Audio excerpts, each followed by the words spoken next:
नमस्कार, आपण पाहत आहात इंडियाचा आवाज न्यूज चॅनल। आज निवडणुकीच्या रिंगणात उतरले, राजकारणात उतरले, काय सांगा? आता खरं तर चौथी पिढी ही आता तेलक झालं, पण या ठिकाणी मी काम केलेलं आहे। विधानसभापासनं माझं काम हे चालूच आहे। मी सगळीकडं म्हणजे खुर्ची टाकण्यापासनं सगळी आता काहीही असू दे, मी नेहमी लोकांसाठी असते आणि आज लोकांकडनंही आलेलं आहे की आम्हाला या ठिकाणी दिदी हवे आहेत आणि म्हणून आज इथं आहे। त्या व्यतिरिक्त आज लोकांसाठी मला या ठिकाणी जास्तीत जास्त काम हे करायचं आहे। आपण सुरुवातीला तुम्हाला पाहिलं होतं की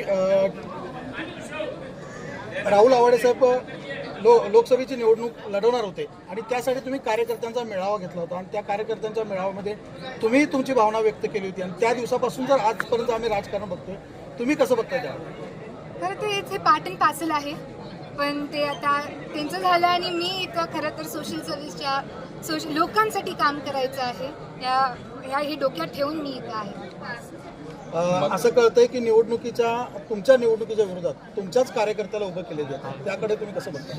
ते आता होणारच, ते पार्ट अँड पार्सल सांगितल्यासारखं, इट्स पार्ट अँड पार्सल। मतदारसंघाचं तुमचं हे काय असतं, विकास मॉडेल काय असतं? विकास मॉडेल माझं खरं बघितलं गेलं तर स्टार्टिंग विथ आपलं जे जिल्हा परिषदची शाळा आहेत त्याला आपण ई क्लासरूम कसं करता येईल, तिथं आपण जास्तीत जास्त स्कूल्स आहेत तिथं कसं काम करता येईल हे बघायचं आहे। अण्णांनी राहुल साहेबांनी जी कामं केलेत तिथं त्या भागात त्याला अजून अपग्रेड कसं करता येईल हे बघायचं आहे। त्यानंतर आपली जी हॉस्पिटलची कामं आहेत हे पण आपण जास्तीत जास्त एनहान्स कसं करता येईल हेही बघायचं आहे। ही सगळी कामं आपल्याला जास्तीत जास्त रस्त्याची असू दे हे आपण जास्तीत जास्त कसं करता येईल हे बघायचं आहे आणि आपल्याला जी केलेली कामं आहेत त्याला अपग्रेड करायचं आहे आणि विकास आपल्याला कसं करता येईल जास्तीत जास्त ठेवून आपल्यावरती घराणेशाहीचा आरोपी केला जातो, तर त्याला तुम्ही कसे प्रत्युत्तर द्याल?